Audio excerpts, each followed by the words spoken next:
అదే RTV app వార్తల్ని క్షణాల్లో చదివే అవకాశం ఉంటుంది. ఒక న్యూస్ పేపర్, ఒక టెలివిజన్ ఛానల్ మీ చేతుల్లో ఎప్పుడూ ఉంటాయి. నిన్న సాయంత్రం కలెక్టరేట్ ఆఫీస్ ఆదిలాబాద్ మా ఇన్ఛార్జ్ మంత్రి జూపల్లి కృష్ణారావు గారు కలెక్టరేట్ భవన్లోనే రివ్యూ మీటింగ్ ఫ్లడ్ గురించి వచ్చారు. ప్రధానమైన బిల్డింగ్ ఇది. నిజాం రాజు కట్టిన బిల్డింగ్ 1948లో స్టార్ట్ అయింది. 78 ఇయర్స్ కన్స్ట్రక్షన్ పూర్తి అయిపోయింది. ఇదే ఎప్పుడైనా ప్రమాదం జరగవచ్చని కేసీఆర్ గారు 4 years back 69 crores rupees sanction చేసి కట్టడం జరిగింది. కానీ ప్రభుత్వం మారింది. ఈ ప్రభుత్వంలో 10% ఇస్తేనే కాంట్రాక్టర్లకు ఎన్ఓసి ఇస్తున్నారు. 10% అడిగారు. ఆదిలాబాద్ ప్రజలు భయాందోళనలో ఉన్నారు. హెల్మెట్ పెట్టుకొని ఎందుకు వచ్చామంటే కలెక్టర్ ఆఫీస్ సిబ్బంది కూడా బయటనే భయాందోళన ఉన్నారు. ఎందుకంటే ప్రమాదం ఎప్పుడైనా జరగవచ్చు. కలెక్టర్ గారు నిన్న సాయంత్రం వచ్చారు. కానీ మంత్రి గారు ఫ్లడ్ రివ్యూ మీటింగ్ తీసుకున్నారు 45 minutes ఇదే భవనంలో. కానీ మంత్రి గారు ఇక్కడ వచ్చి చూడలేదంటే ఇది తెలంగాణ ప్రజలకు ఇన్సల్ట్ చేసినట్టే.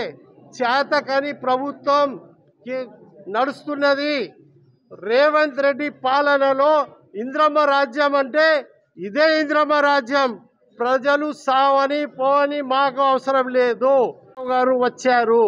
ఇంతకుముందు గతంలో కూడా ఫ్లడ్ వస్తే ఫస్ట్ టూర్లో ఒకటే ఇల్లు తిరిగారు.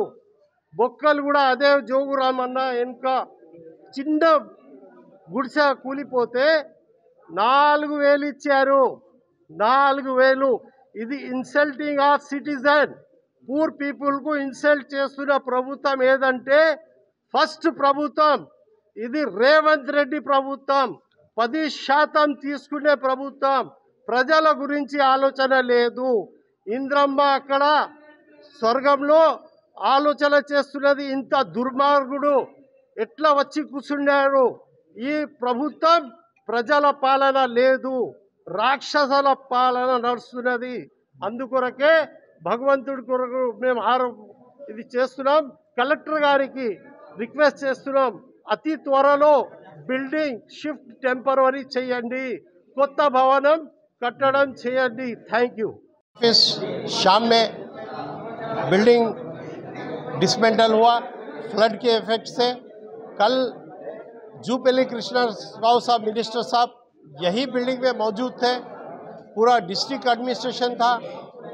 किसी नेता ने कहा कि नेताओं की डगर पे चमचो दिखाओ चल के.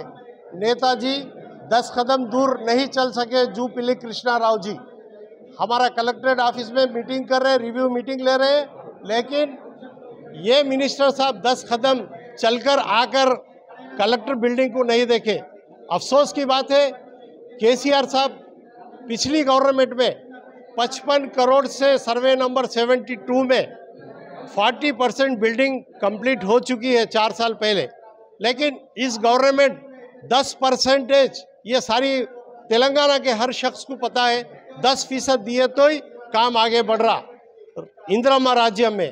तो ये कंट्रैक्टर्स क्वालिटी करना पड़ता, लिहाजा हम नहीं देते बोले और ये लोग चले गए. अभी तक न्यू बिल्डिंग हमको नहीं मिल सकी. अफसोस की बात है आज कलेक्टर ऑफिस का काम ठप पड़े हुआ है. इंदिरा राज्य इसे ही कहते हैं. 10 कदम चल नहीं सके आपकी तकलीफ में. अवाम से मैं अपील करता हूँ, देखो 10 साल हुकूमत कैसी थी और ये हुकूमत के मिनिस्टर्स कैसे हैं. आपके प्रॉब्लम्स में बिल्कुल शरीक नहीं हो रहे और आपके मुंह पर तमाचा मारकर चले जाने वालों को आने वाले दिनों में सबक सिखाना होगा. తెలుగులో ఫాస్టెస్ట్ న్యూస్ యాప్ ఇప్పుడు కొత్త అవతారంలో 5 సెకండ్లోనే పూర్తి వార్తా సమాచారం మీ చేతిలో. సోషల్ మీడియా ట్రెండ్స్ మీ కళ్ళ ముందుకే live TV and voice search options తో ఇప్పుడే డౌన్లోడ్ చేయండి. యాప్ లింక్ డిస్క్రిప్షన్ లో ఉంది.